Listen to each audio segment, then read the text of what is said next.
Are you lifting heavy enough to get fat burning and muscle gaining results? It's not just about how heavy you are lifting. And in this video, I'm going to give you a handy guide to understand how heavy you should be lifting, what other kind of techniques you can incorporate. Hello fam, and welcome to my channel.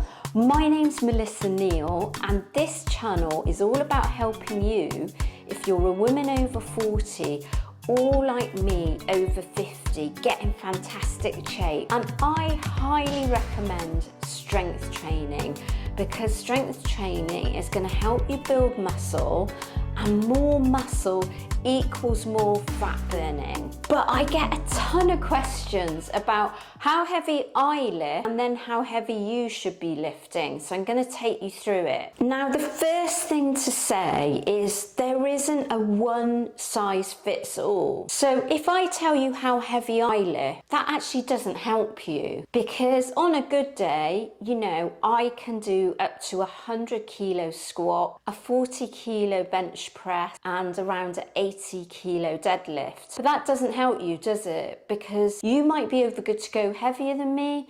You might not be able to lift that at all, because it's dependent on a number of things. It's dependent on how experienced you are. So are you a beginner? Have you been doing this for years? It's actually about what your natural strength is, and it also depends on their body part. My legs, for example, and a lot of women find this, my legs are probably much stronger than my upper body. It's also dependent on the type of sport that you do. Cyclists, for example, again, they're going to have really strong legs. And it's also going to be about your own body weight. So the worst thing you can do, and I did this when I used to go to CrossFit, I used to actually compare myself to other women who were much heavier than me, much heavier in weight. And then I'd think, why can't I lift as heavy as them? But I can't lift as heavy, because also it's about the weight ratio to your body weight. The other thing you need to be thinking about, whether you're working out at home or whether you're working out at the gym. At home, there's not much equipment available to you normally. If you're anything like me, I've kind of got sets of dumbbells and sets of kettlebells and bands. I can go much heavier, for example, if I'm using a barbell that's on a rack, because then I can get it on and off easily.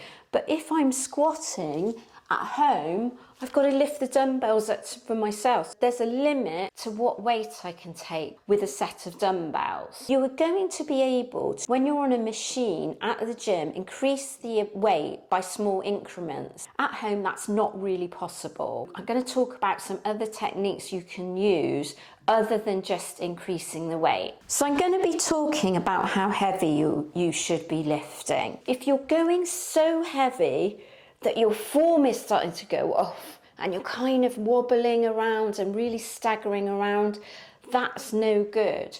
You want to have really fantastic form. So if I'm going down on a squat, and this is perfectly within my range, I want to be going and doing a really nice squat. But if I've got a weight that's too heavy for me, then what might happen? I bet I might be leaning too far forward, or I can't go all the way down.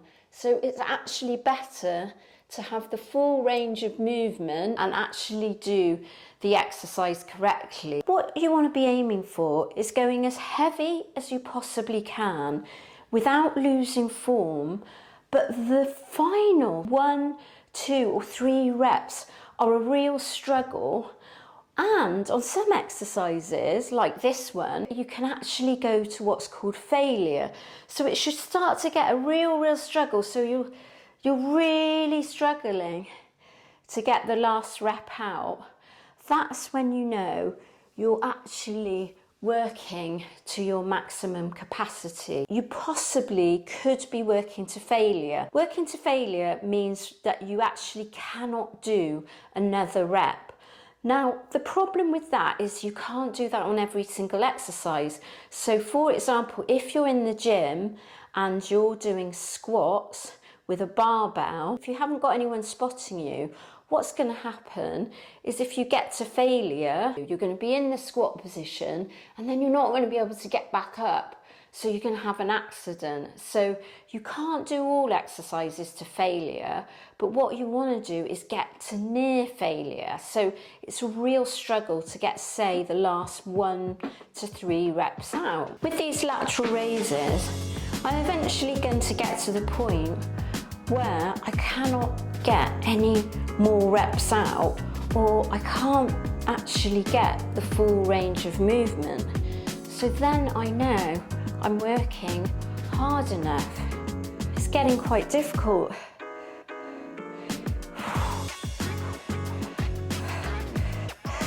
And you can see that I'm really grimacing because it's getting harder and harder and harder. So that's what you want to be aiming for, where you're getting to the point where you're getting really quite fatigued. There are a number of other techniques you can use rather than going heavier. So an obvious one is actually just to do more repetitions. So if you're used to doing 10 of an exercise, like these lateral raises, and I get to 10 and I just think, well, I feel like I can do some more. Do some more repetitions. The other thing you can do is actually work in some more sets. So if you've been doing 3 sets of 10, to make it more challenging, you could actually do 4 sets or 5 sets. When I work out at the gym, I tend to do 5 sets of quite a lot of the bigger compound lifts. That's the lifts that use multiple muscle groups, and I do something called pyramid training. Pyramid is an advanced technique, and you do need a lot of different weights available to yourself. Because what you do is you start off on a medium weight for 12 reps, then you go to a slightly heavier weight, so it's getting increasingly difficult, and then you do a really heavy couple of sets at 6 to 8 reps. And that's a really fantastic way for building muscle for people who are more experienced and maybe finding you're plateauing on the kind of 3 or 4 sets of 10. So one of the movements that's really quite hard to go heavier on is an overhead press. But what you can do to make it more challenging is actually slow it down. And you slow down the concentric part of the movement, but in this case, that's when you're going down. So you count for 3 seconds down, and that's going to be much more challenging. And you could even put a pause in as well. So you could count for 3 seconds down, 1, 2, 3, pause, 1, 2, and then go up again. And changing the tempo of an exercise, I can absolutely guarantee it, it really does make a massive difference, slowing the movement down and putting a pause in. So do try that technique. One of the techniques I really love to incorporate is a superset.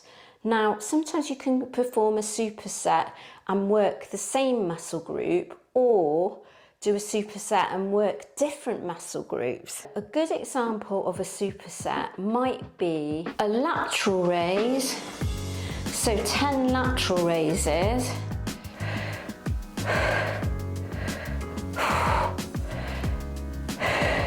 And then go into 10 front raises.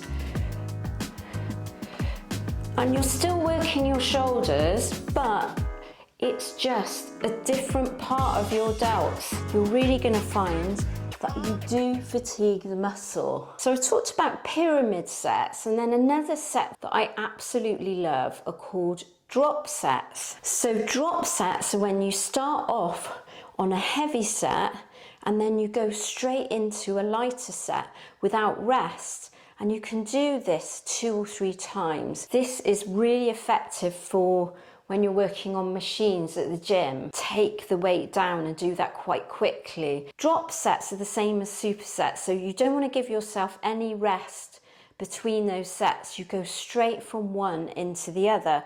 So I'm going to demonstrate with bicep curls. I'm going to start off with the heavy weight.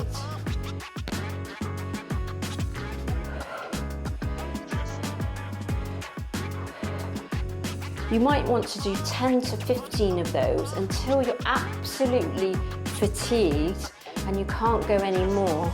Then you drop the weight down and carry on with a light weight. And sometimes I'll actually drop the weight down again, so I'll do that 3 times.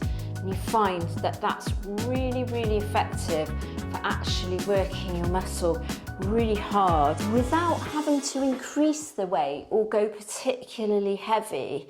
You'll go heavy on the first set, but the next 2 sets will be comparatively light. So you won't be taking about half the weight that you took on your first set. And if you want a program where you've got all of this covered with the number of sets, the number of reps that you do, what body parts to work on what day, that is all covered in my online programs for women over 40, where you can go directly into my app and do your workout, and they also have nutrition plans included. So I'm going to put a link up here and in the description. And if you found this video helpful, do let me know in the comments section, because it's really important when you're strength training that you get the maximum out of it and you're constantly challenging your muscle. Now, that doesn't mean that you have to do a different exercise each time, as I've demonstrated in this video.